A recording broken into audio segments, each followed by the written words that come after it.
Hey everyone, and welcome to the complete Visions of ny'alotha gearing guide. This patch kills Titanforging, so gearing is going to feel pretty darn different for you, especially with the new horrific visions taking center stage in the patch's content. Now, while Titanforging is no longer a thing, you can Titanforge your own internet with today's sponsor, nordvpn.com/Bellular Gaming, where you'll get 70% off at $3.49 a month, and it comes with a free month. Now, a VPN or virtual private network takes all the data that goes out of your computer and it redirects it through a server of your choosing. Now, with Nord's 5,000 plus servers and industry-leading encryption, that means you'll be anonymous and you'll be able to appear as being from wherever location you choose. Now, this will let you easily bypass, say, content restrictions based on region. They're also a Panama-registered company, and that means that your government cannot get to them to breach your privacy. Your ISP is not going to know what sites you use, so they're not going to be able to sell your browsing data to advertisers, nor can they say prioritize some sites that you use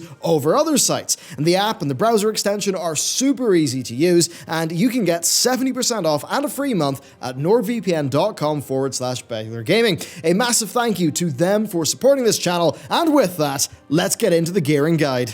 Okay, corrupted gear. Look, I've ran over what that is countless times. This guide is about your gearing strategy, how you actually get the stuff. So if you want to learn how that works, then you can check out the card on the top right of your screen. TLDR, getting corrupted gear is good. You will want to, get what the game gives you. There's not that much you can do to control what the game gives you, so you best just, go to the sources in this video and do the stuff. So let's talk about the new sources. Patch 8.3 has a bunch of new stuff, and gear comes from pretty much all of it. So each week there will be a ny'alotha assault and then 2 regular assaults, with the regular ones lasting for half of a week each. Now, completing these drops a cache that can contain an item that is 440. Now, at least that's what the top end seems to be. Like most of that stuff, it does scale with your character. So you'll want to clear those 3 assaults. The thing is, you're not actually going to have that much choice not to do them, because the caches you get at the end also contain the resources that you need to enter horrific visions. And horrific visions are a very important source of higher item level gear in this patch. So each assault takes about 15 to 20 minutes. You've got 3 to do a week, and they drop around 440. Well, that's what it caps out at. A simple and consistent source of just below normal raid quality loot. Next up, horrific visions. Horrific visions are an essential part of 8.3 gearing, and they're likely one that's going to be getting your character decked out in heroic plus raid loot over the coming months. So, entering horrific visions, it will cost you a vessel of horrific visions. Now, you get one of those from the ny'alotha assault reward cache, but they can be purchased for 10,000 coalescing visions from Rathian. So, you get 5,500 of that resource for doing each of the 2 regular assaults, and you'll get an additional 8,000 per week by doing the lesser vision daily quest, and that is located in the horrific vision portal in the ny'alotha assault zone. Now, you can also get a small amount of coalescing visions from the zone's daily quests, around 200 a day or 1,400 a week. And overall, that means you can get 20,400 per week. Combine that with the vessel of horrific visions from the ny'alotha assault, and yes, that is a reliable 3 horrific vision entries per week. Now, making the most out of these limited entries, that's actually extremely important because of how the loot drops from the horrific visions. So, defeating the final boss, your main objective, will just give you a 420 bit of gear. What matters is objectives and masks. Each bonus objective that you complete will add 5 item levels, such that doing 4 bonus objectives, all of them will get you a 445 bit of loot. Then each active mask will increase the item level reward by 5, so completing all the bonus objectives and defeating the final boss with all the masks will get you 470 loot. And will also be bloody hard. Now, those numbers are from your first clear that week of that level of difficulty. So if you clear 2 objectives, you'll get around a 430. If you then clear it again, just doing 2 objectives, you'll get under 430. But if you were to say then do 4 objectives, you'd get a 440. To put that simply, right, you just want to do the hardest you can every single time, every week. Not doing so means you'll miss out on gear, and any silly failures within the horrific visions, actually making a mistake, the game punishes you for it because of that limited entrance currency. So, how do we actually maximize this? Well, you can get a small number of corrupted mementos per week outside of the visions. Now, these corrupted mementos, they primarily come from the visions, and they are used for the Titan research tree that makes visions significantly easier by increasing your power. So if you're just a few mementos off your next big upgrade, you should probably hold off on spending your horrific vision currency and just do a few days of lesser visions to get the new research. Now, in terms of the content yourself, I mean, you're going to want to research those. You want to learn, you want to note your mistakes, you want to bring your most trusted friends. This is somewhere where bringing a bad player will cost you. So, that's horrific visions are super important, but with that, let's talk about the rest of Season 4. So as always, general item levels have been increased, and we now have a new tier of raid loot. Ny'alotha loot is 430, 445, 460, and 475 on LFR, normal, heroic, and mythic respectively.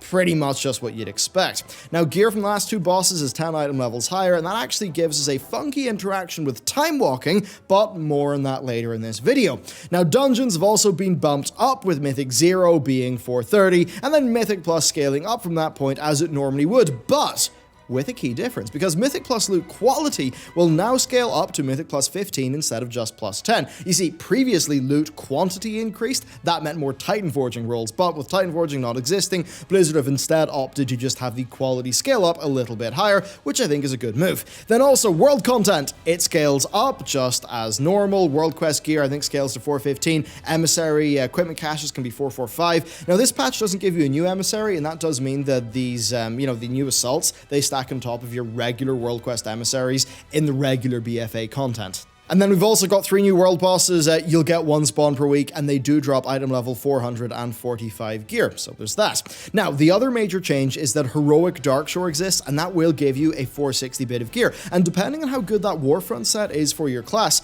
that actually could be a pretty darn important bit of gear. Then also, of course, there's the 470 crafted sets from Professions. Okay, before we get onto alt characters and catch up, let's bring all of this together and bring in the high item level, basically handouts that the game gives you sometimes. So I just covered the bread and butter gearing that you're going to be doing every single week, but of course, it's World of Warcraft, there are odd things that go on and those things get you gear. Time walking has found new importance in this patch because the time walking weekly quest now gives you a guaranteed bit of heroic raid loot. Now, since the last 2 bosses drop item levels 10 higher than the rest of the raid, that means that the time walking weeks are a free guaranteed 460 to 470 bit of loot. Now, time walking also takes place, I think, twice in the month following this patch's launch, so do keep an eye out for that. Then, of course, there's also the Mythic Dungeon week, which has got the same reward, so that's a lot of heroic quality loot. Now, past that, you've got your weekly PvP brawl, that's absolutely worth doing, gets you a bit of gladiator tier gear for not that much work, and there's also Against Overwhelming Odds, which again, like, that's another bit of high quality loot for not that much effort, so it can be quite handy. Past that though, yeah, if you can push your PvP rank, you'll get loads of gear there, but that's really only something you can do if you're a PvPer, and yes, there's still no vendor. So if we bring all this stuff together, you get 3 bits of up to 440 gear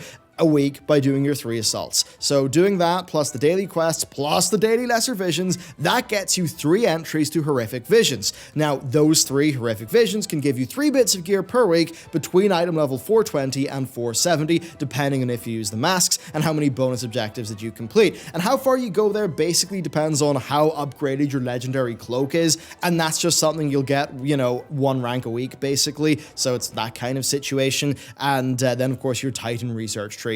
And really, you just have to let those tick up over time, but of course, better players will be able to push that higher a few weeks earlier than, say, medium quality players, so you really do want to bring your A game to that content. Then, of course, we're just getting down to the basics, right? You want to complete a Mythic Plus in the highest difficulty that you can, up to 15. If it's time walking or a dungeon bonus week, then yeah, it's just a free bit of heroic raid loot. You may as well get it. You want to do your world boss, every week for the 445. You want to do Against Overwhelming Odds on war mode for another bit of gear, if that, is something available to your faction. And then if you're sub 445, then yeah, doing your emissary quests makes sense. But if you're past that, there's really no need to bother because Titanforging can't sort of luck you out. So there you go, that's your main sorted. Let's move on to alts. So professions have item level 400 combatant gear, and that's not great, but if you've got the coin, that'll instantly just get your character a little bit more up to speed. Now past that, if you've been playing a bunch in your main, you'll get bind on account 410 Black Empire tokens, and they're the main way to gear up your alts. You just mail them over. Now these drop while doing the 8-3 content, mostly the assaults, and yeah, just post them over, pretty easy. You'll also get 2 bits of decent gear from completing the patch's introduction quests. Both of those are 430, and one of them is Azerite, and the other is either a waist or feat, so that's pretty good. So basically, alts just get decked out on that stuff, and then just continue along the same lines as the main characters would, getting their 3 bits of assault gear per week, doing the visions, doing the rest of it, and really, if you can get carried in a vision, that would be super ideal. And then, of course, you're just doing LFR once you're above 410, and then it's into proper rating. So that's essentially most of it. This patch's gearing is a big old loop, and you may have noticed I didn't talk about Titan Residuum yet. That's because it's essentially the same, just that they're resetting the numbers and making them a bit smaller once the patch ticks over. So with that said, finally, let's cover the Season 3 to 4 transition. So seasons, of course, they don't line up with patch release dates exactly. This patch launches on the 14th of January, but from then until the next week, things are a bit odd. Gear will corrupt, but Mythic Plus and PvP are technically in their off-season. Now, after the reset, your PvP and Mythic Plus end-of-week boxes, they'll still have Season 3 limitations, and that means that your first Mythic Plus weekly that will give you Season 4 gear is the week after January 21st. Now, January 21st, that is when dungeon rescaling is added in. That's when the season-tied activities have their item level scaled up by 30, and then, of course, make them actually be corrupted, and that's when Titan Residuum will start to drop again. So, there you go. It's a bit of a messy transition, but, it only really matters for a week, and that essentially is it for the gearing guide.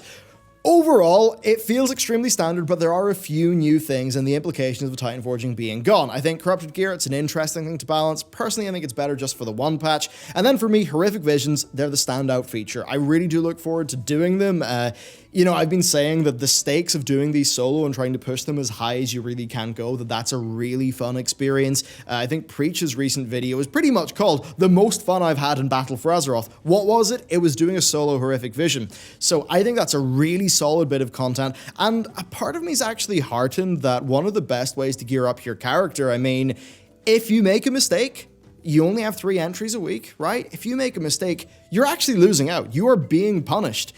And I like that. I actually think that's kind of good. So, I do like a bit of difficulty, be it solo or, in a group. So I think those Horrific Visions could be quite solid. Of course, I'd love to hear, though, what do you think about this gearing up process, the sort of, very loopy, circular way that this patch is designed. I'd love to hear, so let me know down below. But yeah, with that, thank you very much for watching this video. Hope it helps you out, and I will see you next time.